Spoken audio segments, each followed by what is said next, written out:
Hello అండి, welcome to my channel. నేను మీ పావని. అందరూ ఎలా ఉన్నారు? బాగున్నారా?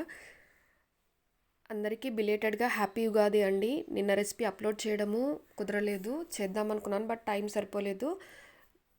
ఇవాళ రెసిపీ ఏంటంటే మ్యాంగో పులిహోర అండి. ఇది మ్యాంగో సీజన్ కదా, సో మ్యాంగో పులిహోర చేస్తున్నాను. ఫస్ట్ రైస్ అనేది నేను ముందే బాయిల్ చేసేసి పొడి పొడిగా వండేసి పక్కకు పెట్టుకున్నానండి. ఇప్పుడు ఆ వండిన రైస్ని నీట్గా చల్లార పెట్టుకుందాము. వేడివేడి అన్నంలోనే పసుపు ఆయిల్ వేసి కలిపితేనే అది పసుపు ఆయిల్ అనేది దానికి పడుతుందండి. సో ఇప్పుడు మనము వేడి అన్నంలో పసుపు ఆయిల్ అనేది వేసేద్దాము. ఇక్కడ నేను పల్లీ నూనె యూస్ చేస్తున్నానండి. పల్లీ నూనెతోనే చాలా టేస్టీగా వస్తుంది పులిహోర. సన్ఫ్లవర్ ఆయిల్ కూడా యూస్ చేయొచ్చు, బట్ కొన్ని వాటికి ఈ ఆయిల్స్ యూస్ చేస్తేనే దాని టేస్ట్ అనేది బాగా వస్తుంది. ఇప్పుడు మనము ఇదంతా బాగా మిక్స్ చేసి పెట్టుకున్నాం కదా, ఇప్పుడు దీనికి పోపు వేద్దాము.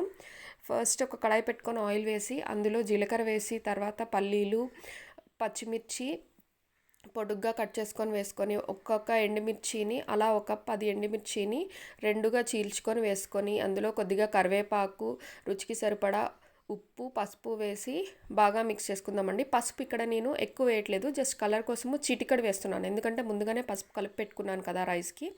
ఇప్పుడు ముందుగా నేను 2 మామిడికాయలు తురిమి పెట్టుకున్నానండి, పుల్లటివి. ఆ 2 మామిడికాయలు తురిమిన పేస్ట్ ఫస్ట్ ఇందులో వేసేసి ఫస్ట్ ఇది బాగా మిక్స్ చేసుకుందాము. ఇప్పుడు ఈ పోపు ప్లస్ ఇది రెండు బాగా మిక్స్ చేసేసుకుందాము. సాల్ట్ అనేది పోపులో యాడ్ చేశాను కదా, ఇది మొత్తం కలిపేసి ఇప్పుడు మొత్తం బాగా మిక్స్ అయ్యేలాగా కలుపుకుందామండి. ఒకవేళ మీరు మొత్తం కలుపుకున్న తర్వాత మీకు ఉప్పు సరిపోకపోయినా లేదంటే ఆయిల్ అనేది తక్కువైనట్టు అనిపించినా మీరు లాస్ట్లో మిక్స్ చేసేసుకోవచ్చు. ఇంతే అండి, చాలా సింపుల్గా, చాలా ఈజీగా, ఎంత క్విక్గా అంటే అంత క్విక్గా చేసేసుకోవచ్చు. చాలా అంటే చాలా టేస్టీగా ఉంటుంది. తప్పకుండా ట్రై చేసి కింద కామెంట్ సెక్షన్లో మెన్షన్ చేయండి. అలాగే నా ఛానల్ని సబ్స్క్రైబ్ చేయడం మర్చిపోకండి. Thank you.